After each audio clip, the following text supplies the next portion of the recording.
Já parou para pensar que os nossos fracassos talvez não sejam bem acidentes? E se, por trás de muitas decisões que dão errado, existisse uma lógica, quase que um plano?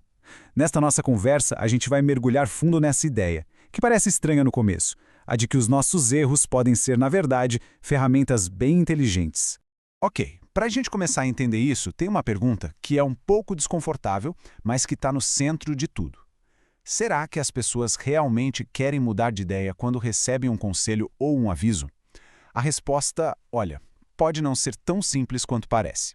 É uma situação que, nossa, quase todo mundo conhece. A pessoa sabe que algo tem tudo para dar errado. Os sinais estão ali, piscando, os amigos avisam, a intuição grita, e mesmo assim, a pessoa vai lá e segue em frente, quase como se fosse atraída para aquele resultado. Mas por quê?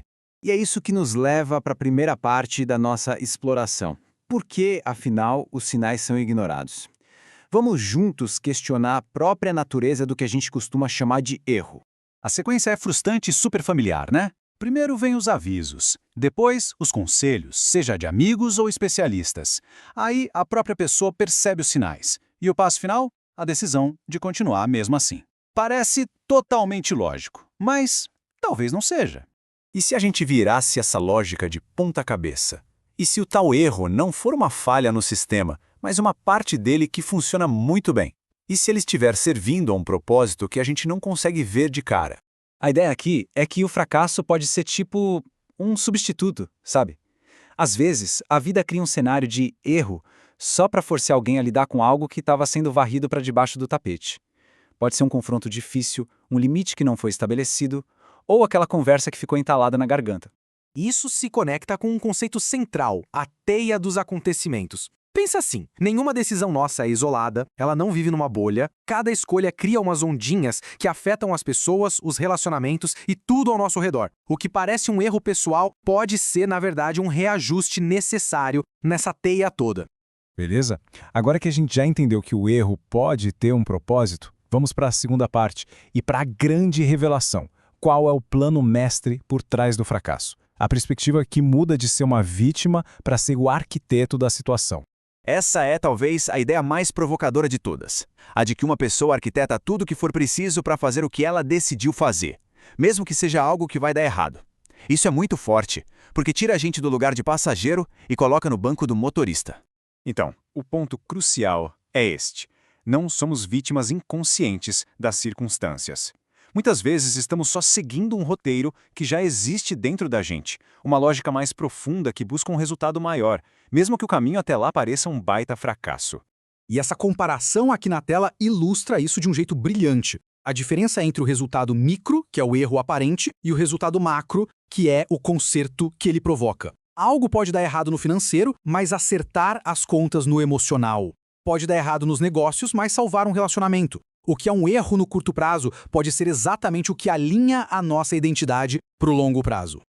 Ok, a teoria é fascinante, a gente entende, mas e na prática? Como isso se traduz em ações? Vamos então para a nossa terceira sessão, alguns insights bem práticos para o nosso processo de decisão.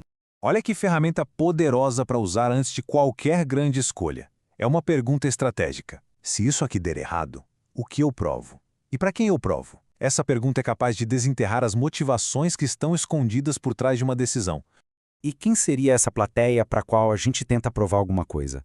Pode ser para um cônjuge, um sócio, para os pais, para a sociedade, ou muitas e muitas vezes para nós mesmos, né? Para uma versão antiga de quem a gente era, ou para uma crença que a gente carrega há muito tempo.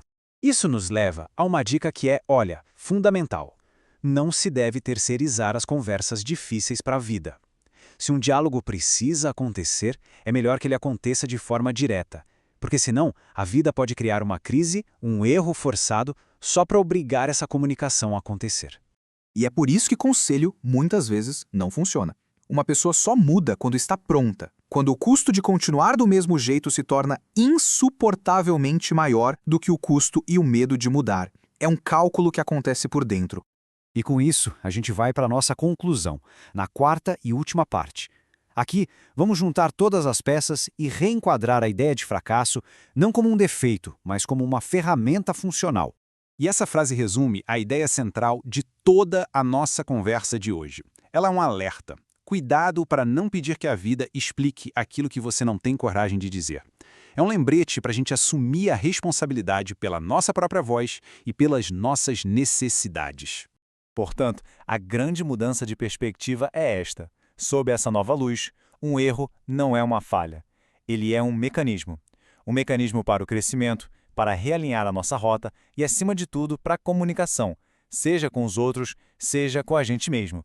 Então, para a gente fechar, fica uma pergunta final, uma reflexão. Olhando para a vida e para os erros, a questão é: o que, no fundo, se está tentando consertar através daquilo que, na superfície, parece estar dando totalmente errado? É uma pergunta que pode mudar tudo.